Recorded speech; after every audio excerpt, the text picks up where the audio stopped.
Health. In 2004, a study was done involving two groups of mice.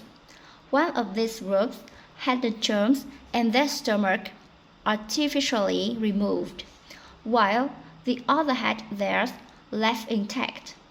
Both groups were wired up and then exposed to a stressful experience. What they found that was both groups responded to the stressor. The germ-free mice had a measurably exaggerated response. This part interesting a concept called the gut-brain axis. The idea that the microbes in your intestines vastly affect the way your brain and nervous system function. The link has previously not been made. But the next question was, of course, could this have an application for humans? This turns out it does, in a big way. There is in fact a war going on in your gut. The so-called good bacteria are pitted against the so-called bad bacteria. Now, who's winning the fight is of great importance to you. These bacteria can affect everything from mood to obesity levels. The bacteria can affect everything from mood to obesity levels. Both bacteria control important levels in the enteric nervous system, which in turn cause chemical cascades that affect all parts of your body, right up to our brain. An overabundance of the bad guys, for example, cause an imbalance that results in some very common psychological problems. While the good guys, on the other hand, can help us relax.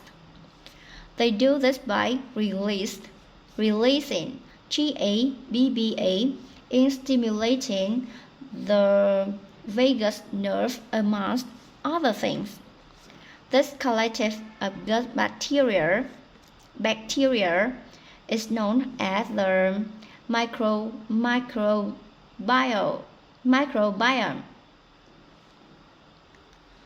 They live inside you in symbiosis.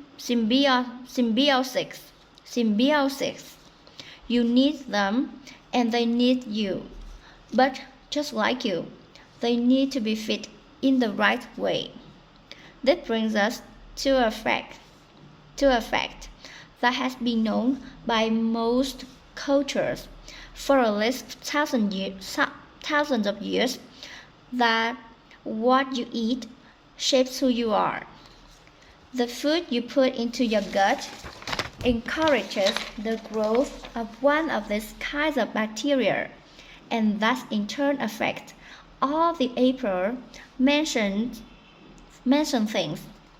Given these advances, scientists have identified certain foods that encourage the good guy bacteria, and they called them probiotics. Now you may think this is a scientist's breakthrough. Well, not quite. These have been known for literally thousands of years by the Roman, the Vedas, and the Chinese cultures, to name a few. Several to 8,000 years ago, men of the Thracian culture, a warrior race, drinks our milk before going to battle.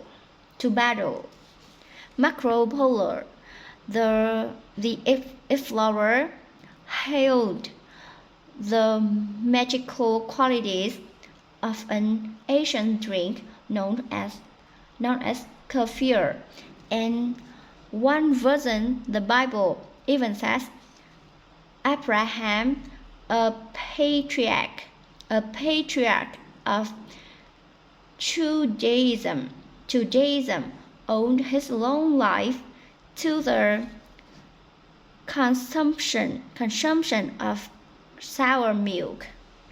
That's all. Thank you very much. Goodbye.